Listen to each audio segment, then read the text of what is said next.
Um, I come from a predominantly white family, so obviously, as you can tell by just listening to me speak, the skin color doesn't really match the voice, so obviously the carpets don't match the drapes. So that's besides the point. So, growing up, I actually grew up in a very, very, very, very predominantly white area.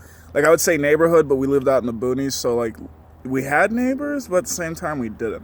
Like, I did grow up next to, actually, I don't know if he was Mexican, but he looked Mexican. But I grew up next to a look-alike Mexican kid. And him and I were best friends for a long time. Like, before we moved to a two-story house, still out in the frickin' boonies, except this time, the only neighbors there were a very old, well, probably 43-year-old blonde-haired chick that only came up during the weekends, because I'm assuming she worked a lot during the week. So I'm assuming that was her getaway spot, so because she was only up there during the weekends. And I don't think she had a kid. Well, she did, but he was never there. So obviously, mother either only spent time with him. Yeah, I don't know. Because I'm assuming if that was like her condo or something like that, obviously she's not going to bring him every time. Okay, so back to the point.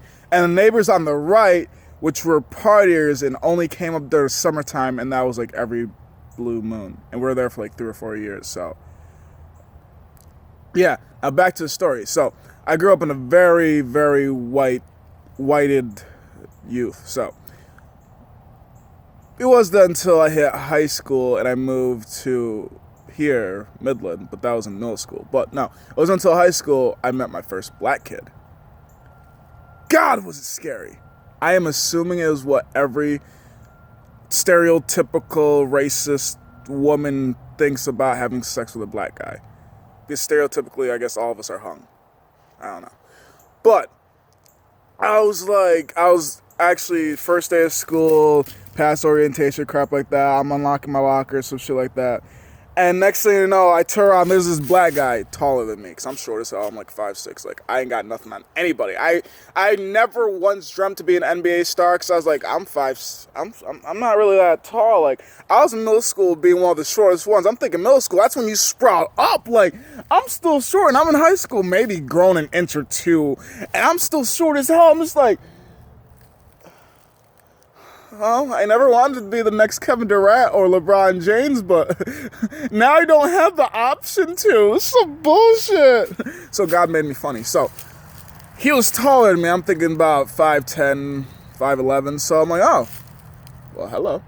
And he was like muscularly defined like me, way more defined than me. Because my freshman year, I was scrawny as hell. Like, I am a hell of a lot bigger now.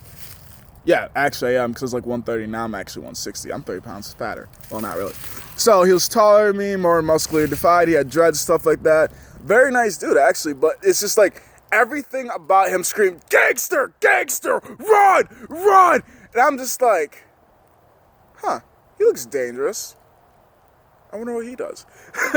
So literally that day, I actually remember his outfit. He was wearing all white Red Bulls hat, black long dreads, and they had red tips.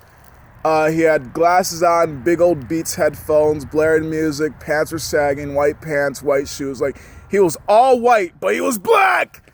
But no, he's actually a really good guy now. Like, personally to me, I've always thought he was a really good guy, and now he's an aspiring rapper, and he's doing pretty good.